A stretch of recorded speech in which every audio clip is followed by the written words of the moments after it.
Aprender a vivir con la incertidumbre. La política se convirtió en una caricatura de ganadores y perdedores.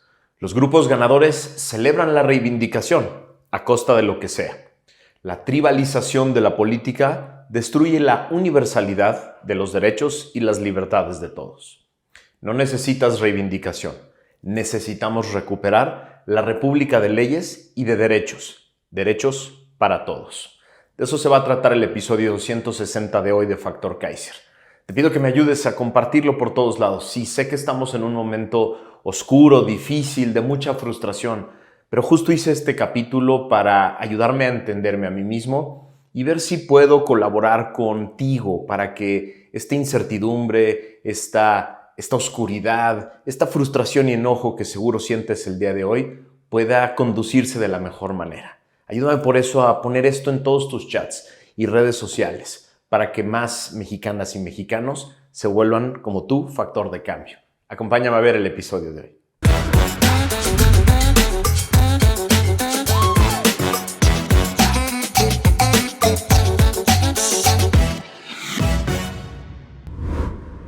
Escribí y ahora grabo este episodio con una combinación de emociones muy similar a la que me invadía el 3 de junio pasado, después de las elecciones en México. Enojo, incredulidad, frustración, tristeza y mucha desesperanza. Hacer Factor Kaiser para ustedes es también una terapia para mí. Escribir lo que siento y lo que pienso me sirve mucho para poner algo de orden en mi alma y en mi cabeza. Espero de verdad, de todo corazón, que a ustedes les ayude de una forma similar. Para eso lo sigo haciendo. Es innegable que ayer fue un día negro y oscuro para el concepto mismo de democracia liberal, para la idea de una república de leyes y de equilibrios. Primero, el golpe letal al Poder Judicial en México y luego el regreso al poder del peor populista autoritario de la era moderna, en nuestro vecino del norte. Dos golpes letales, en el mismo día, que se sienten como un auténtico knockout. Desde ayer a las 5 de la tarde recibí en mis redes todo tipo de mensajes de personas que celebraban haber ganado y festejaban que yo y todos quienes creíamos que la Suprema Corte de Justicia de la Nación debía y podía resistir, perdimos. En programas de radio, tele y en las redes sociales vi a miembros del régimen, a sus normalizadoras y a sus porristas a sueldo celebrar el triunfo del régimen.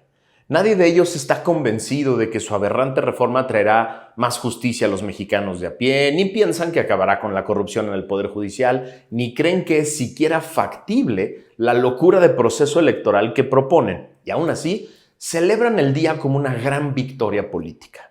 Le ganaron a sus enemigos políticos, le ganaron a quienes los critican y los hacen sentir menos, le ganaron a la derecha o a los conservadores o a los fachos, o a los pinches prianistas.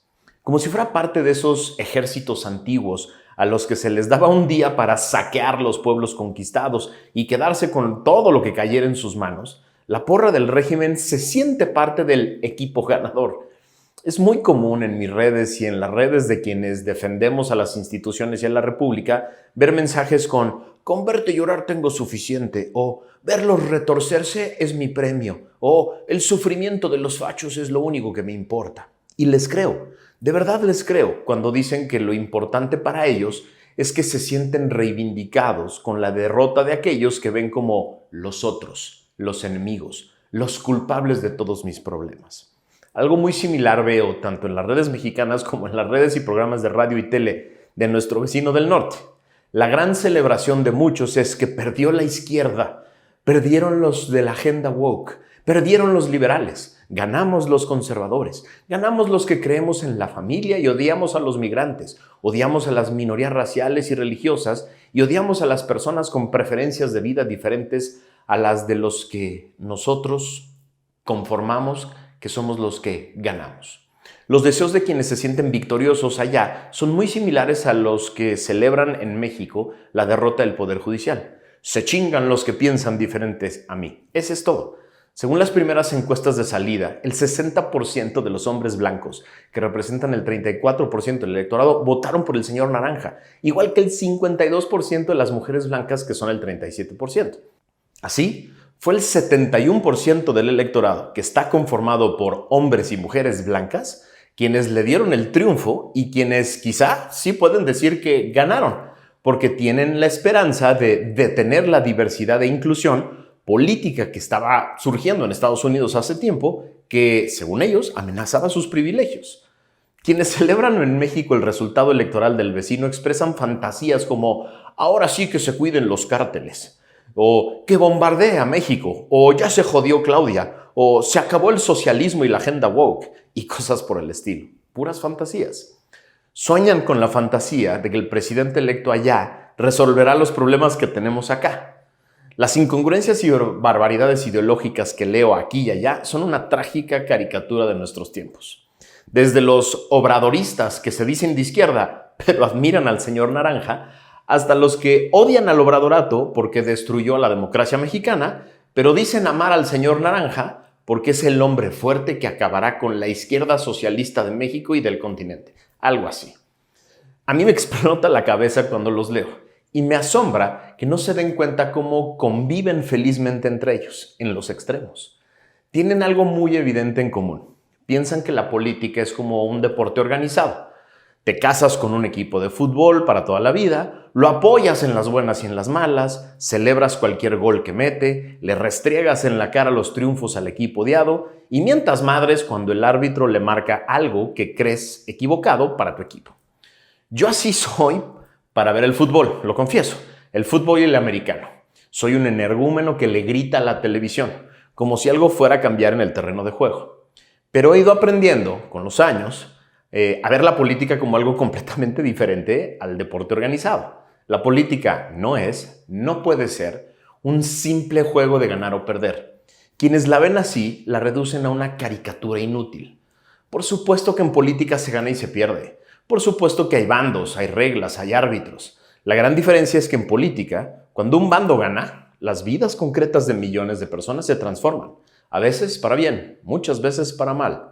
A diferencia del fútbol, deporte en el que yo puedo celebrar una madriza de mi equipo a otro y no pasa absolutamente nada, en política, cuando un bando le pone una madriza a otro, lo hace con abusos y tácticas inhumanas o ilegales, se pone en peligro la vida y la libertad de las personas. Quienes celebraron ayer la victoria del régimen sobre el Poder Judicial, doblando a un ministro como si fuera una banda de gángsters, son los mismos que celebraron la victoria en el Senado, doblando a 3 senadores como si fuera una banda de gángsters, y son los mismos que celebraron el triunfo de su candidata a través de un aparato multimillonario que violó todas las leyes que pudo para comprar todas las voluntades que pudo, ganar a costa de lo que sea.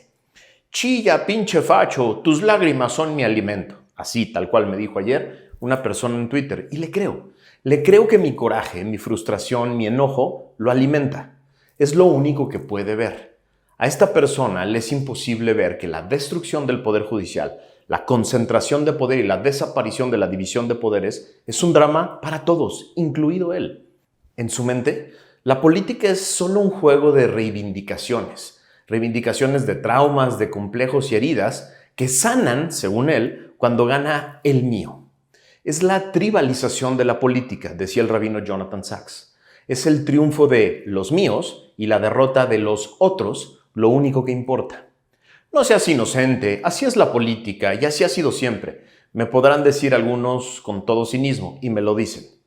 Pero decido no creerles, porque la política también ha sido miles de veces, a través de la historia de la humanidad, el campo en el que se construyen formas y puentes civilizatorios que nos permiten vivir en sociedad. Fue la política la que creó la idea de la democracia. La política institucionalizó la justicia, creó los derechos humanos y a las instituciones para protegerlos. La política creó a los sistemas de educación y salud pública para atender a los menos favorecidos de la sociedad, a quienes educan y a quienes sanan. La política creó a los organismos internacionales que luchan por la paz y la armonía entre las naciones. La política creó a las policías y a los militares y a los bomberos que nos cuidan. La política es la que construye la infraestructura y las políticas públicas que nos permiten abrir la llave y tener agua, ir al baño y que desaparezca todo, tener dónde comprar comida sin tener que pelear por ella, tener cómo resolver conflictos con mi vecino de manera pacífica y justa. La política creó los sistemas de finanzas públicas que permiten que todo esto sea financiado de manera permanente por nosotros los ciudadanos. Entonces, no, ni madres. La política no es solo un jueguito de ganar o perder para sentirme reivindicado. A mí no me apasiona la política y no vivo de la política para sentirme reivindicado porque le gané a los otros, porque tuve razón. Esos traumas los saco con el América, con los Yankees y con los Vaqueros, que me hacen sufrir la mayoría de las veces. Me llevan a gritarle a la tele y a burlarme de los otros cuando gana mi equipo y sí, lo celebro muchísimo. Estoy plenamente consciente de lo pendejo que es apasionarse con un equipo y con un deporte, pero me vale madre, lo hago feliz porque me desahogo y no lastimo a nadie. La política es otro negocio. El problema es que hoy la política en la gran mayoría de las repúblicas del mundo parece estar reducida a batallas temporales que le permiten a unos decir ganamos y restregárselo en la cara a los otros. Por algo, los expertos en salud mental del mundo hoy hablan de una epidemia de ansiedad, porque la incertidumbre genera ansiedad y la incertidumbre permanente parece ser el nuevo piso de las naciones. Durante los últimos 2 siglos, por lo menos, las diferentes naciones tratamos de construir sistemas jurídicos e instituciones que redujeran lo más posible las diferentes incertidumbres que son parte de la vida. No se pueden eliminar, pero se pueden reducir. Una de las incertidumbres más graves que sufrieron los seres humanos durante siglos era ¿qué derechos tengo y cómo puedo ejercerlos? El Estado moderno, constituido en una república democrática, busca reducir al mínimo posible esa incertidumbre. Estos son tus derechos, todas las personas gozan de ellas y estas son las instituciones del Estado encargadas de hacer valer esos derechos. Ese es uno de los acuerdos civilizatorios más importantes de la historia de la humanidad. A partir de la creación de un Estado que declara cuáles son tus derechos y promete encargarse de cuidarlos en tu nombre, se redujo al mínimo posible la incertidumbre que reinaba en torno a cuáles son mis derechos y quién me va a ayudar a que se ejerzan. Antes de eso, los derechos estaban supeditados al apellido que tenías, a la raza con la que nacías, a la religión que profesabas, al sexo con el que habías nacido, al grupo socioeconómico al que pertenecías, etc. El gran triunfo de una república moderna fue que ninguno de esos elementos aleatorios te generara incertidumbre, porque una constitución decía que por el simple hecho de pertenecer a ese país, gozabas de todos los derechos independientemente de todo lo demás. Y el Estado se encargaría de protegerte contra el Estado mismo y contra otras personas. Eso también se logró gracias a la política. Ese modelo hoy está amenazado por el populismo autoritario.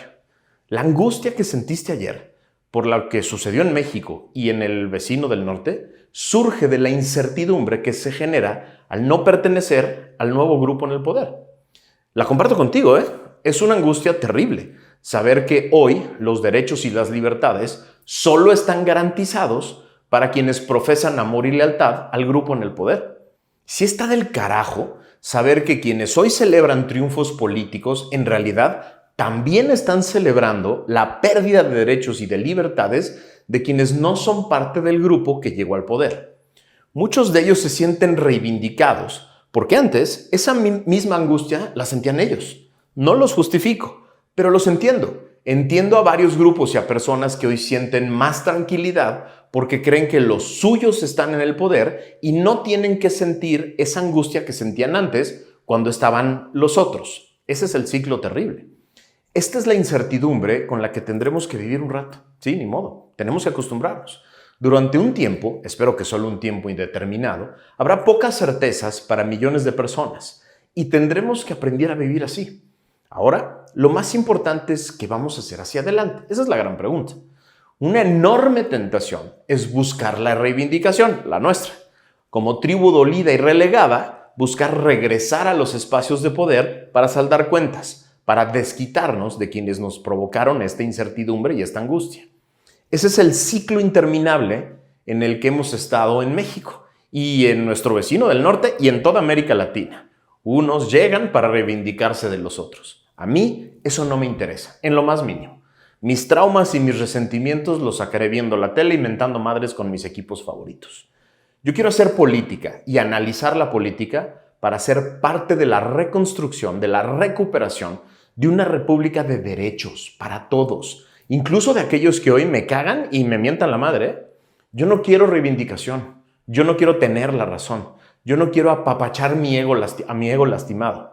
Me debo a mí mismo y le debo a mis hijos hacer todo lo que esté en mis manos para recuperar el camino de una república de leyes, de derechos, de instituciones y de libertades para todos. La destrucción de la tiranía populista es para volver a construir un país en el que quepamos todos, no para restregarles en la cara que fracasaron y que destruyeron a México y ahora van a pagar. A ver, eso no quiere decir, y déjame ser muy enfático en esto, eso no quiere decir que quienes le han sido desleales a México no deban ser sometidos a la justicia y recibir todo el peso de la ley. Para sanar como país necesitamos la cicatrización que genera la justicia institucional. Por eso digo, justicia institucional y no venganza ni ajuste de cuentas. Así, la resistencia implica acostumbrarnos por un rato, espero, a la incertidumbre, pero luego ponernos a trabajar en la construcción de un país de leyes y de derechos para todos. Esa es la resistencia. ¡Viva la resistencia!